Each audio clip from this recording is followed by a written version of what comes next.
We're changing this world, just you and me. It is a kind of gloomy but wonderful Saturday here in the city of Buffalo. And you are joining me again with Buffalo on Fire, Community in Crisis. Conversation with me, of course, Anthony L. Pendergrass. And my crew is absent at the moment. Pastor Robinson is out doing some church business. Pastor Pointer is out doing some education business. And my boy Charlie Fisher is out hanging with his daughters who are coming in from a variety of places today. And so it's just me. And I thought a little while ago that I would come in and rant and rave about, the politics of the day. But as I was coming in, I saw this beautiful, bright young sister who happens to be a colleague of mine, an attorney in Buffalo. She's decided to toss her hat in the ring to run for the New York State Senate. And I got to tell you, that's a bold thing to do. But you know what? This is the year of the woman, so women ought to be bold, right? And she is bold. And so, I'm going to introduce to many of you in the listening audience our sister Shaqurah Zachery, who's running for the New York State Senate. And election day, don't let them fool you, is not Tuesday, but it is in fact Thursday. She's looking for people to go out and vote for her. Sister, how are you? I'm doing well. Thank you so much. How are you? I'm all right.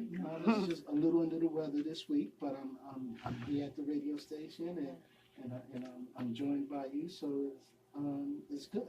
So, what made you throw your hat in the ring for Senate?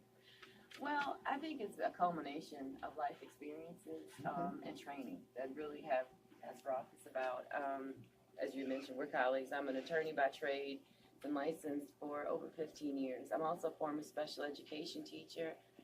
My background is in education and social policy, and I come from a family of activists. My parents, both of them, were very involved in the civil rights movements. My mother went to my alma mater as well, to Northwestern, and she was on the forefront of equality, change, and activism on campus. So my dad, they both were always fundamental in terms of raising my brothers and I with an understanding of accountability, of being a person to stand up for what is correct, to stand up to do what's right, and to help other people, to be an advocate for change. And even when you stand alone, you still stand on what's correct. So it was kind of a natural progression. But really, as an attorney, what I have found that we need legislative change. We have laws on the books that don't address and do not truly help people. We have social service, because one of the areas of practice that I focus in is family laws, and we have social service laws that need to change.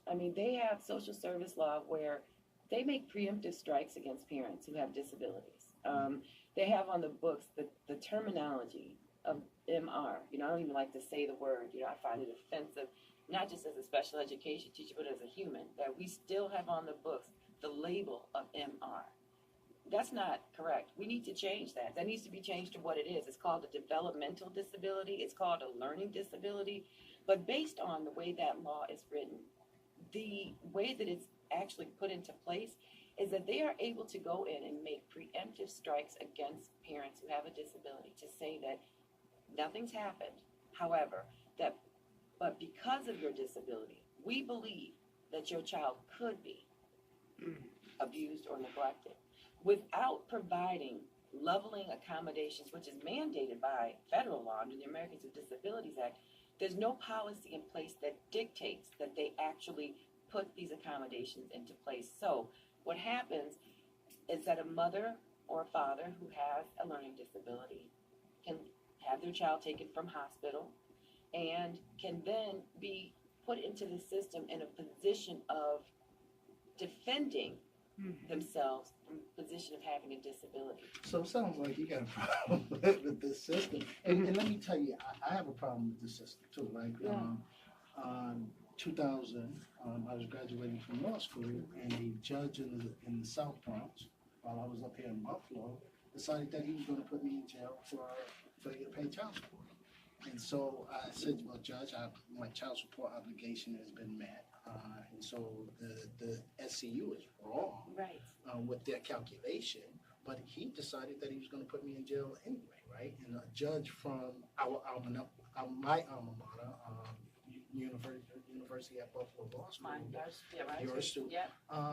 We had a wonderful conversation, and then he just said, because it wasn't a judge that decided, it was a hearing officer, but he had to have it, he had to have a judge come on to his decision. And the judge, who was from our alma mater, we had a wonderful conversation, and he confirmed what was it called? I'm blocking here, but he confirmed the judge's decision. He confirmed the judge's contempt, the finding of contempt, and locked me up for 3 days, right? Until I purged the contempt by paying an additional $3,500, which I got right back from Essex County in a check for $3,500 because I had in fact paid. And it seems to me, and I had a wonderful professor, Terry Miller, who let me write about this travail that I had. And you have to, so you know she was wonderful, right? And she allowed me to write about this as my honors project, right? And in here, there was a judge of the New York State Supreme Court. He said that there has been no system ever created that was worse than the family court. It is the worst system created in history because it doesn't bridge a gap between mother and father and father and son and daughter and mother or whatever. It rips them apart, right? And so, and as an attorney, you've had the opportunity to see this, and I'm guessing that this is part of what motivates, not simply your activism, but your something that you've seen, that you recognize or readily realizes that there needs to be some changes taking place. And I'm sure through your eyes you see what's going on around in the city of Buffalo. That also leads you to that conclusion. Yes, sir. I mean, without question. And it's been, like I said, these experiences and being basically blocked because once, and I've even had judges say, my hands are tied. It's the way the laws are written. I wish I could do something different. So when you have the judicial branch saying, that we have a problem, I can only rule a certain way because of the laws, that's clear and convincing evidence that we need change. And we need. But I thought in Marbury, right, the Supreme Court said we decide what the law is. Well, hey, I see what you're saying, but when the legislation and the decisions come down from a higher court, they're beholden to them. So there's a way that we can make change from a legislative aspect, and that's really what has prompted me, because nothing really changes until the laws change. So I've been fighting here, on this level for many years. Right. So, I just feel that it's time to take the advocacy, to take the fight to another level, and that's just part of it.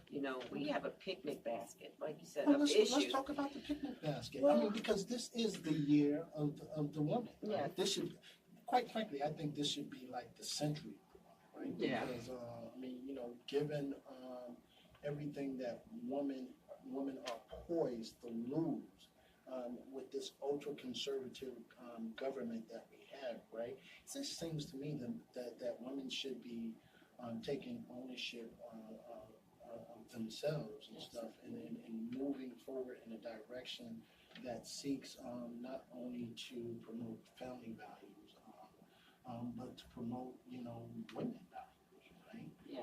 And so this is your year. Yeah, and the two are very much tied together. That's right.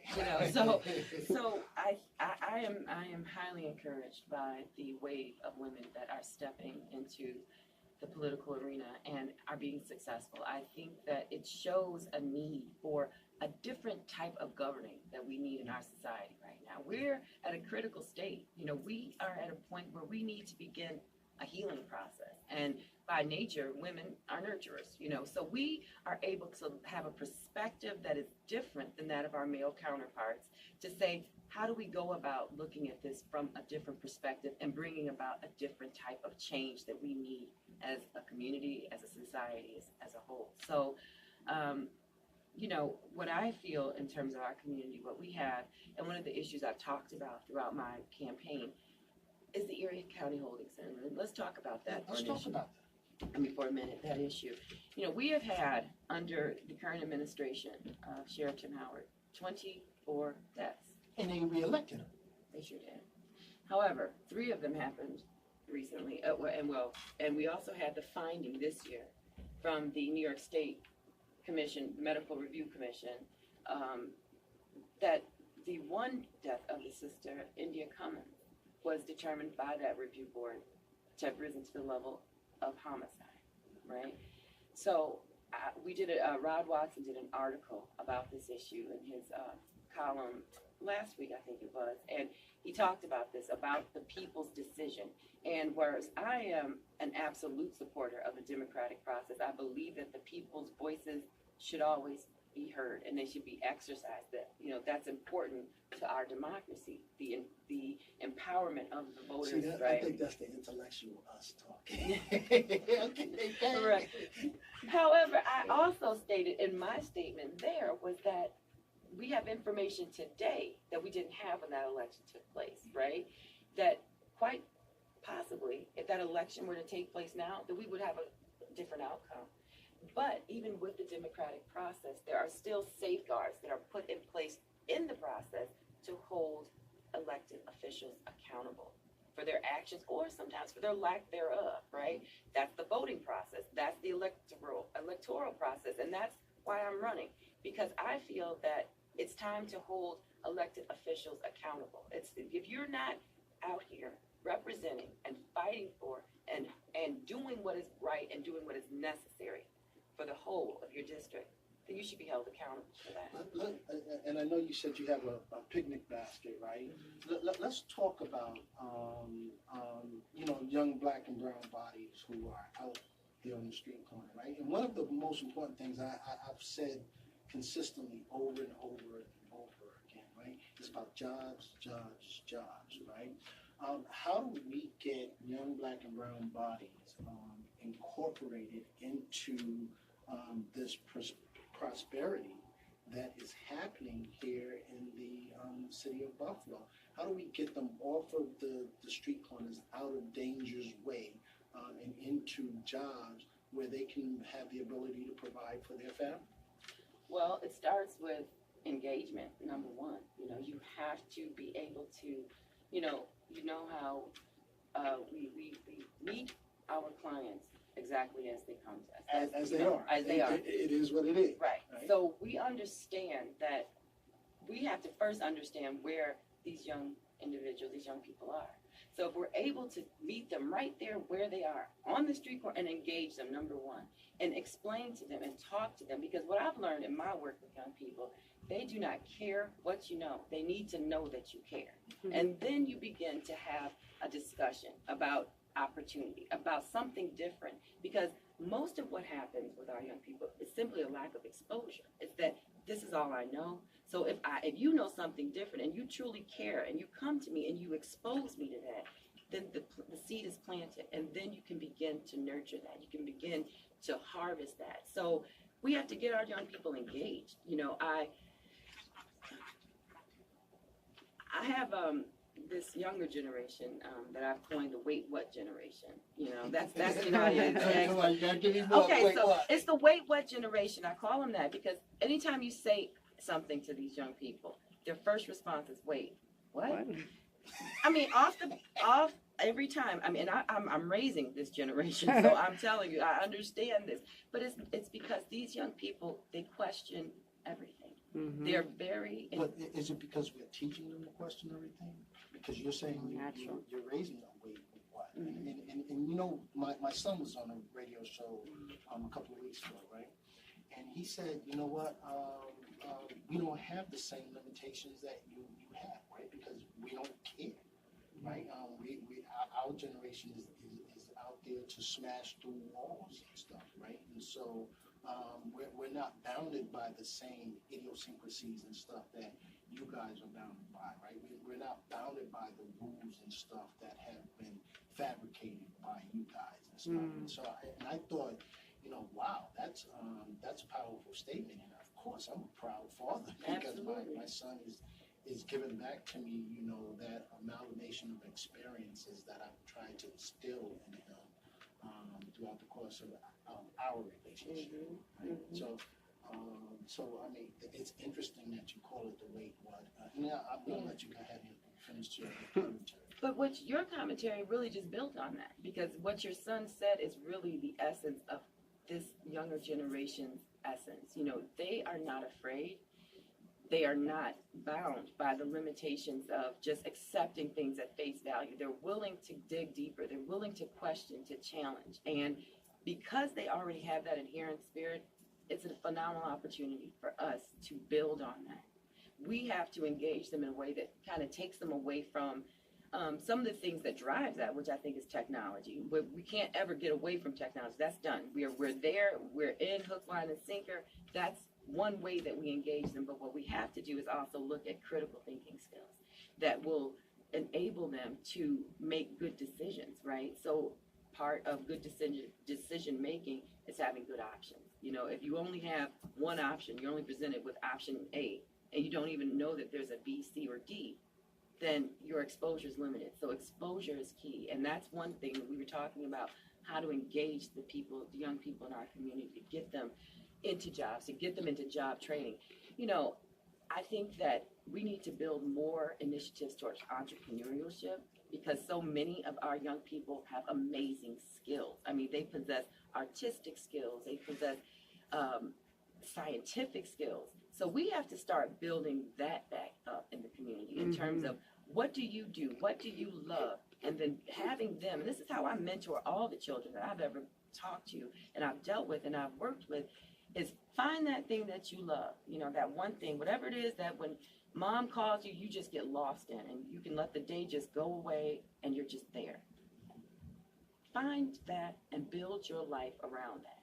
And once you're able to do that, everything else kind of falls into place. You know, we have to stop, I think, stepping into the paradigm of thinking that it's only one way for our children, for all of us, to be successful. We have to find our own individual path and being able to provide the opportunity to build on that. And that's an amazing commentary, right? Because you know, my perspective is that we've got to give them opportunity, right? They will build upon the opportunity, whatever it is, right? They will, if we allow them to understand what their true potential is, right? They will realize that true potential each and every time. Right? The only reason why they don't realize their true potential is because we as adults put the limitations on them. In certain communities, you know, I always say that there are certain people that will not give our kids the tools to compete against their children for finite resources, right? And that's where we've got to make the demarcation, right? And go in a different, we got to curve away from that, right? And give all the kids the opportunity. Now, you addressed one of the concerns that I've always had, right? And it's criminal justice, right? And from the perspective of looking at what's going on at the jail. You said, well, we've got to be able to do something. And if something happens under someone's watch, we've got to hold them accountable, right? We've got to have the power to remove, I'm assuming, we've got to have the legislative power to remove these people from office, even if, you know, people wrongly express I'm sorry, I'm being facetious. Even if people voted to have these people as their representative, right? And we do that all the time, right? In terms of, like Chris Collins has been indicted. There's some other folks who have been indicted, right? And even if the people express their desire to have them as their representative, we are going to remove those individuals from office one way or another, right? And so the one thing that I've been looking about, and I was going during the time that these Buffalo police officers were being tried, right? Detective Krug, and the jury found him not guilty, right? The jury found him not guilty. And look, and I'm a criminal defense attorney, right? And I often tell people my job is to set at liberty the captive, right? But it seems to me that the system is upside down in his head in a lot of ways, because I walk in day in and day out, and I see young black men and women who are facing a jury of their supposed peers who are majority white, willing to convict those young black men even on crooked evidence from crooked police officers, and yet they are willing to acquit white cops who are accused of brutalizing black bodies. Is there something that the legislature can do in that regard? Honestly, so from my standpoint as a challenger and a new candidate entering this, that's a question I would really feel more comfortable talking about once I get in office, because I have to get there. Because you don't know what the powers of this legislature of how to go about. But my intention as a senator would be to address injustice across the board. Is to talk about bringing equality to people, because that's really, I feel, the objective of the governing officials is to make things equal, to make things fair, and to make it just, and to level the playing ground so that all parties, all people across the board have an opportunity to participate in the process. About that is the sine qua non, if you will. Let me get into my Latin, right? Yes. What it should be to be a legislator. Look, I've been signaling that we have to take a break. Can you stick with me on the other side of the break for just a couple more minutes, or if you gotta go, you gotta go? Yeah, I gotta get the boys. I've got boys that play football, so their coach is looking for the way in. Look, it was a pleasure having you on the show. Thank you. I wish you luck. Thursday, September 13th. Yes. Tell us what your poll number is. My number is 10A. 10A. Shaqurah Zachery, running for state senator, position 10A on the ballot. September 13th is the day. She's asking you for a vote. All right. Thank you for having me. Thank you for coming. Okay, thanks so much.